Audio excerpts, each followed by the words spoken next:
नमस्ते family, welcome Sumita dot Sachin blogs में आप सभी का स्वागत है। तो जैसे कि मैंने बोला था कि मैं करवा चौथ का ब्लॉग बहुत जल्द आपके पास लाने वाली हूँ, तो मैं आज वही विधि लाने वाली हूँ मेन।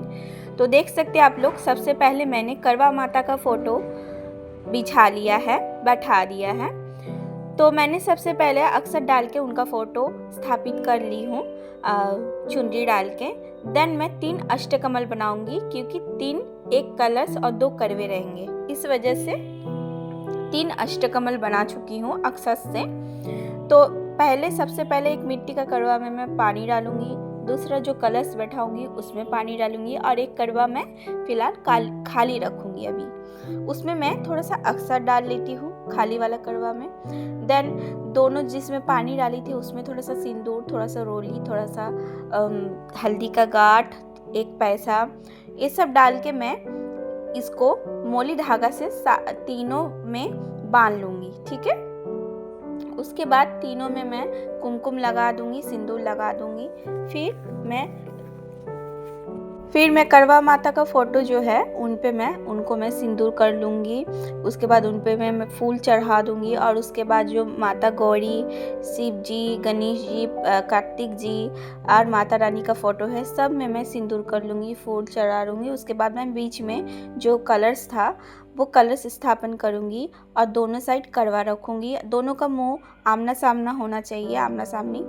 तो जो खाली वाला करवा था उसमें तो मैंने सिंदूर और अक्षत डाला ही था, तो उसमें मैं 4 पूड़ी, थोड़ा सा हलवा जो मैं घर पे बनाई थी वो हलवा, देन थोड़ा सा बतासा और मिश्री, टोटल 4 चीज़ होनी चाहिए, क्योंकि चौथ माता का फ़ोटो है, चौथ माता का पूजा है, इस वजह से 4 चीज़ मैं डाल चुकी हूँ। तीनों में मैं ढक्कन लगा के तीनों में अक्षत रखूँगी। अक्षत रखने के बाद मैं तीनों में दिया रख दूँगी। घी का दिया प्रज्वलित करना चाहिए, तो मैं तीनों में घी का दिया ले चुकी हूँ, मिट्टी वाला दिया में। तो लौंग इलायची भी बहुत ज़रूरी होता है माता रानी को देने के लिए, चौथ माता को देने के लिए, तो मैं 2-2 करके 2 लौंग 2 इलायची भी दे चुकी हूँ। उसके बाद मैं जो भगवान को प्रसादी चढ़ाना था, श्रृंगार का सामान, छन्नी, सब चीज़ मैं चढ़ा चुकी हूँ। और जो नारियल इम्पॉर्टेंट मैं बोली थी, तो वो नारियल उसमें मैं सिंदूर करके मोली धागा बांध के उसको भी मैं चढ़ा दूंगी, और सारा फल, प्रसादी, श्रृंगार का सामान, छन्नी, सब में मैं सिंदूर का टीका करके, फूल छीट के, अक्षत डाल के विधि विधान से पूजा कर लूँगी। फिर मैं प्रज्वलित करूँगी दिया, अगरबत्ती, फिर मैं कथा सुनूँगी, ऐसे करके पूजा संपन्न करूँगी।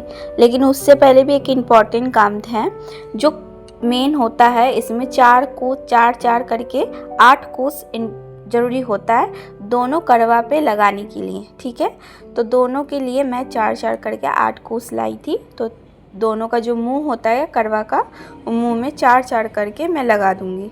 उसके बाद मैं पूजा कर लूँगी कंप्लीट। उसके बाद लास्ट जो काम होता है, पूजा कंप्लीट होने के बाद यहाँ पे करवा फेरना। तो करवा फेरने का नियम होता है, जैसे कि आप 1 बार फेर सकते हो, 3 बार फेर सकते हो, 5 बार, या लास्ट 7 बार। तो मैं स्टार्टिंग से 1 बार नहीं छुए एक दूसरे करवा को फेरती हूँ। उसके बाद नियम होता है, जो माता रानी को मैंने सिंदूर लगाया था वही सिंदूर 3 बार, चाहे 1 बार, चाहे 5 बार, चाहे 7 बार अपने मांग में भरने का। तो वही मैंने कर लिया अभी। और अभी मैं जा रही हूँ ऊपर छत पे पूजा करने। तो सामान सारा ले लूँगी, एक करवा ले लूँगी जिसमें पानी था, वो वाला करवा लेके मैं ऊपर चली आई हूँ छत पे। आप देखिए, आप छत पे मैं कैसे पूजा कर रही हूँ। सबसे पहले तो मैंने आरती कर लिया चंद्रमा का, उसके बाद मैं फूल दूँगी, उसके बाद करवा में जो पानी है वो पानी में डालूँगी। और जो 4 कुश लगा हुआ था ना, वो स्टार्टिंग में मैं पीछे तरफ करके 4 कुश एक बार में फेंक दूँगी पीछे तरफ। उसके बाद देखिए, मैं पानी दे रही हूँ चंद्रमा को जो करवा में था, और करवा नीचे उलट के रख दूँगी। उसके बाद मैं मेन होता है छन्नी में दिया रख के चंद्रमा को देखने का नियम, तो वो मैं करूँगी। उसके बाद आप देख सकते हो, फिर रखूँगी, फिर मीठा लूँगी, मीठा लेके भगवान जी को, मतलब चंद्रमा को अर्पित करूँगी। अर्पित करने के बाद आ जाता है अब पतिदेव को पूजने का। तो उसके बाद मैं पतिदेव को पूजूँगी। पतिदेव फ़िलहाल अभी कैमरे के पीछे है, तो वही अभी कैमरा कर रहे हैं, तो एक बार अपने आप को दिखा दिए। तो देखिए, मैंने उनको पहले टीका कर लिया, अक्षत दे दिया, फूल दे दिया। फिर अब मैं चंद्रमा को एक बार देख के दिया से, छन्नी से, फिर उनको देखूँगी, फिर उनको आरती करूँगी, फिर उनको थोड़ा सा मीठा खिलाऊँगी, उनका पैर छूऊँगी ऐसे करके, और वो मुझे पानी पिला देंगे सबसे पहले, उसके बाद थोड़ा सा मीठा खिला देंगे। इस तरीके से पूरा कंप्लीट होता है करवा चौथ का व्रत। ऐसे ही आप लोग जो न्यू स्टार्टिंग कर रहे हो, इसी तरीके से आप लोग करवा चौथ का व्रत कर सकते हो। आप लोग सपोर्ट कीजिए इसी तरीके से।